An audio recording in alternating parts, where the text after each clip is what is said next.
जो पत्नी बात बात पे मुंह फुला लेती है वैसी पत्नी से फ्री में तलाक मिलेगा, ऐसा सुप्रीम कोर्ट कह रहा है इस जजमेंट के थ्रू कि ऐसी पत्नी के साथ रहना एक पति के लिए क्रूरता है जी। इसी के साथ में तीन चार बातें और बता दी कि जिनमें पति जो वन साइडेड डिवोर्स जो है ले सकता है। एक ग्राउंड तो ये बता दिया स्पेशली कि अगर कोई पत्नी जो है वो बात बात पे नाराज हो जाती है, मुंह फुला लेती है, बिना मतलब के गुस्सा करती है, तो वो पति के लिए क्या है, क्रूरता है। और इस ग्राउंड के बेस पे पति क्या ले सकता है, वन साइडेड डिवोर्स जो है ले सकता है। इसके अलावा एक चीज और बता दी कि अगर कोई पत्नी फोर्स कर रही है कि कोई पति जो है वो अपने माँ बाप को त्याग दे, छोड़ दे, अपने इंडिया के अंदर नेचुरली होता है, अब शादी हो गई, अब आप क्या हो जाओ, अपने माँ बाप से अलग हो जाओ, माँ बाप जाओ तुम्हारे भाड़ में। तो अब अगर कोई वाइफ ऐसा कर रही है, यानी कि माँ बाप से अलग कर रही है किसी पति को, तो वो क्या माना जाएगा, वो भी क्रूरता माना जाएगा जी उसमें पति के लिए। और पति क्या कर सकता है, वन साइडेड डिवोर्स जो है ले सकता है। इसके अलावा एक चीज़ और बता दी कि अगर वो बिना बताए चली गई, बिना बताए अगर वो घर से चली गई है, तो ऐसे केस में भी पति के ऊपर क्रूरता हुई है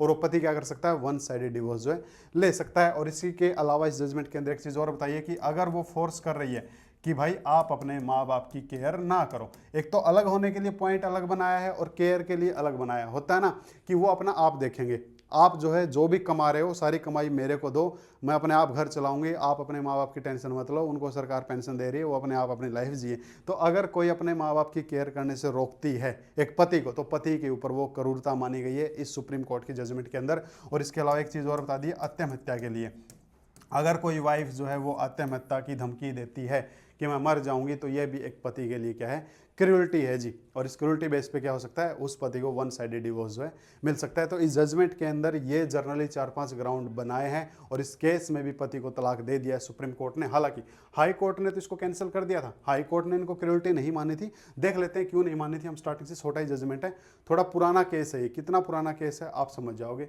देखो दोनों की जो शादी है ना 1992 में हुई थी, 1992 में शादी हुई, उस शादी से एक बेटी का जन्म हुआ है और दोनों एक महीने तक भी सुख से नहीं रह पाए, यानी कि शादी ऑलमोस्ट इनकी एक महीने ही चली है। उस एक महीने में ही इनकी तूतू में जो है स्टार्ट हो गई थी। कैसे हुई थी और तलाक की अर्जी क्यों दाखिल की, वहां पे बताया कि प्रतिवादी पत्नी का जो भाई स्वभाव था ना, स्वभाव, उसके स्वभाव के कारण तलाक लिया है। उसका स्वभाव अच्छा नहीं था, बात बात पे गुस्सा करती थी, मुंह फुला लेती थी। वह अपने चरित्र और विशेष रूप से अपने विवाहोत्तर के बारे में, यानी कि वो पति के कैरेक्टर के ऊपर भी उंगली उठाती थी कि तुम्हारा तो है ना नौकरानी के साथ में चक्कर है ना, और गंभीर आरोप लगाती थी। प्रतिवादी पत्नी के व्यवहार ने अपील के पति को जीवन बर्बाद कर दिया भाई। जो अपील करता है, यानी कि जो हस्बैंड है इस केस के अंदर जो अपील करता है, उसके जीवन को सिर्फ बर्बाद किसने किया है, उसके व्यवहार ने किया है। अपमानजनक व्यवहार था। उसके अलावा प्रतिवादी की इच्छा थी कि अपील करता अपने माता पिता और परिवार के अन्य सदस्यों से अलग कर दे, और वो चाहती थी कि भाई आप अपने माँ बाप को त्याग दो ताकि वह स्वतंत्र रूप से जीवन यापन कर सके, अकेली रहे, ऐसे पैर पसार के सोए आराम से, उसको कोई रोकने टोकने वाला ना हो।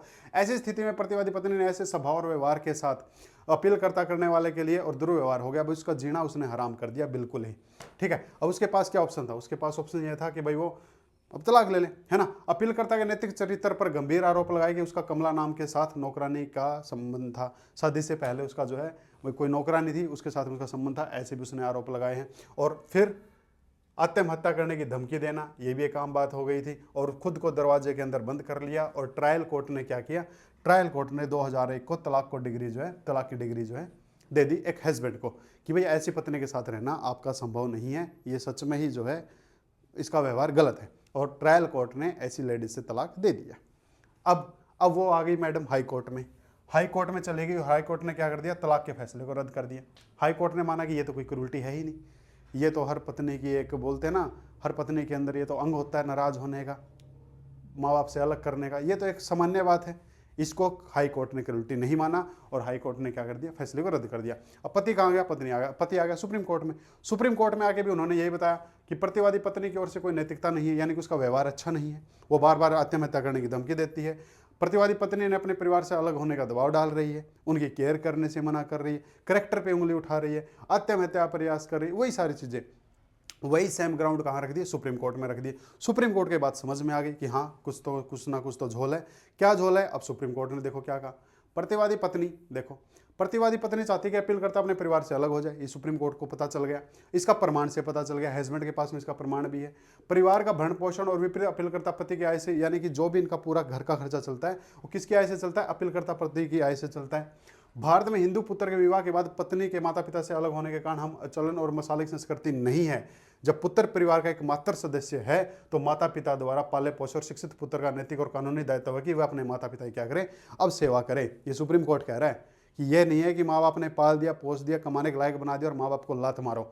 हमारे हिंदू धर्म में, सॉरी, हमारे देश के अंदर यहाँ पे हमारा जो नैतिक चल रहा है अपनी कंट्री के अंदर, वो यही है कि अब एक बच्चे का दायित्व बनता है कि वो अपने माँ बाप की क्या करें, केयर करे। और पत्नी क्या चाहती थी, पत्नी चाहती थी कि वो अपने माँ बाप को छोड़ दे। तो ये क्या है, एक पति के साथ में क्रूरता है, जिसको पूरा जजमेंट पढ़ना, पूरा पढ़ लेना। जो चीज़ आपको बता रहा हूँ वही है। देखो, हिंदू समाज में पुत्र का यह कर्तव्य है कि वह अपने माता पिता का भरण पोषण करे। मैं एक स्पेशल एक धर्म को नहीं बोलना चाहता था, इसीलिए मैंने तब आपको सॉरी बोला, लेकिन जजमेंट के अंदर हिंदू धर्म बताया गया है। देखो, कोई भी धर्म हो, चाहे वो सिख धर्म हो, अपना मुस्लिम धर्म है, या फिर अपना हिंदू धर्म है, या जैन धर्म है, बौद्ध धर्म है, अपने माँ बाप से कोई नफरत नहीं करता है। जर्नली एक आदमी के साथ अगर गलत हुआ है, वो अगर कर रहा था एक अलग, मैं पूरे समाज की बात कर रहा हूँ। हर धर्म के अंदर माँ बाप को सबसे बड़ा दर्जा दिया गया है। आप किसी भी धार्मिक कोई भी किताब, किसी भी धर्म की किताब पढ़ लो आप अच्छे से, उस धर्म के अंदर माँ का जो दर्जा दिया गया है वो भगवान से भी ऊपर दिया गया है। आप पढ़ लो, कोई भी ग्रंथ पढ़ लो आप, तो माँ बाप सबसे ऊपर होते हैं भाई। तो वो चाहे कोई भी धर्म, लेकिन जजमेंट के अंदर स्पेशली किसको टारगेट किया है, हिंदू धर्म को, है ना।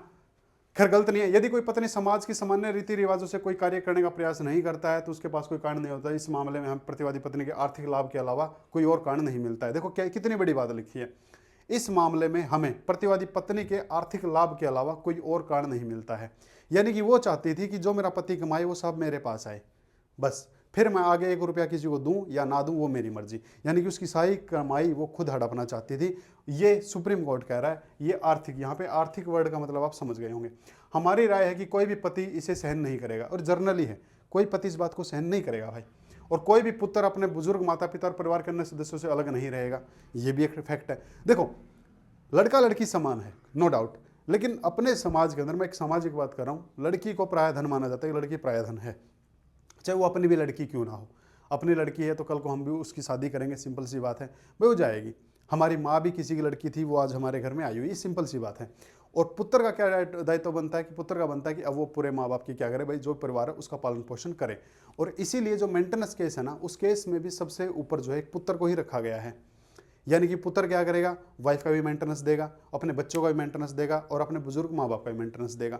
वहाँ पे भी यानी कि जो उनकी कोई लड़की है उसको प्रेफरेंस ना देके पुत्र को दिया जाता है, क्योंकि भाई चलो पुत्र को बड़ा माना जाता है। यहाँ पे ये सुप्रीम कोर्ट की लाइन है भाई, ये मेरी नहीं है, ये सुप्रीम कोर्ट की वर्डिंग है। कोई भी पुत्र इस बात को सहन नहीं करेगा, कोई भी पुत्र अपने बुजुर्ग माँ बाप से अलग नहीं होगा, जो उसकी आय पर, ठीक है, डिपेंड है। प्रतिवादी पत्नी द्वारा अपीलकर्ता को परिवार से अलग करने का निरंतर प्रयास पति के लिए अभिलाषा होगी। यानी कि उसका निरंतर प्रयास था कि वो अपने माँ बाप को छोड़ दे, और हमारी राय में निचली अदालत का निष्कर्ष सही था, ट्रायल कोर्ट का निष्कर्ष सही था, और हाई कोर्ट का निष्कर्ष गलत था। यह क्रूरता का कार्य है, वो अपने पति के साथ में क्या कर रही है, क्रूरटी कर रही है। एक चीज़ और भी बता देता हूँ, अगर आपको भी अपने घर में शांति चाहिए ना, तो आप अपने घर में सिर्फ 2 चीज़ें इंक्लूड कर लें, और ये 2 चीज़ें भी उस इंसान में होनी चाहिए जो घर में रहता है। जैसे कोई हाउस वाइफ है या कोई हाउस पर्सन है जो घर में रहता है। एक चीज़ तो उसके अंदर पॉजिटिविटी होनी चाहिए, उसके अंदर अगर नेगेटिविटी है तो आपके घर में कलेश होगा ही होगा। इसीलिए बोलते हैं कि भाई जो इंसान चुगलखोर होता है ना, उसको घर में मत आने दो, क्योंकि वो नेगेटिविटी भर के जाता है। तो जो इंसान आपके घर में रहता है, जो आपके घर को चलाता है, जो हाउस वाइफ है या फिर कोई भी हाउस पर्सन है, उसके अंदर पॉजिटिविटी होनी चाहिए। दूसरी चीज़, उसका खिलता हुआ चेहरा होना चाहिए।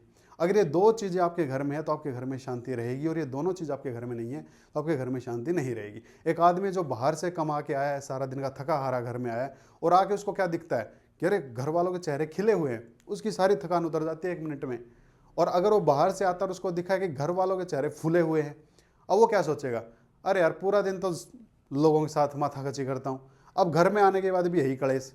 फिर खुलती है बोतल, और बोतल खुलते ही घर में कलेश स्टार्ट हो जाता है, या उससे पहले ही कलेश स्टार्ट हो जाता है। अगर आपको भी अपने घर में शांति चाहिए तो आपके घर में जो लोग रहते हैं, यानी कि एज ए हाउस वाइफ या एज ए हाउस पर्सन जो घर के अंदर रहते हैं, जो बाहर नहीं जाते हैं, 2 चीज़ें उनके अंदर होनी चाहिए, एक पॉजिटिविटी और एक उनका खिलता हुआ चेहरा। आपके घर में शांति शांति रहेगी। और यहाँ पे इस केस में यही कमी थी, इसलिए कलेश हुआ। और इस कलेश के बाद क्या हुआ, इस कलेश के बाद आपको बताने की जरूरत नहीं है। जब जजमेंट में ही कह दिया कि ट्रायल कोर्ट का फैसला सही है, तो फिर ट्रायल कोर्ट का फैसला सही है, और उन्होंने क्या कर दिया, तलाक का आदेश बहाल कर दिया।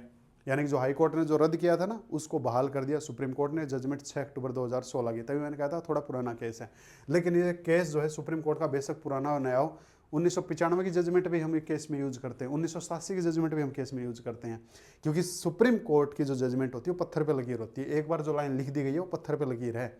हम ये नहीं कह सकते ये तो पुराना जजमेंट है।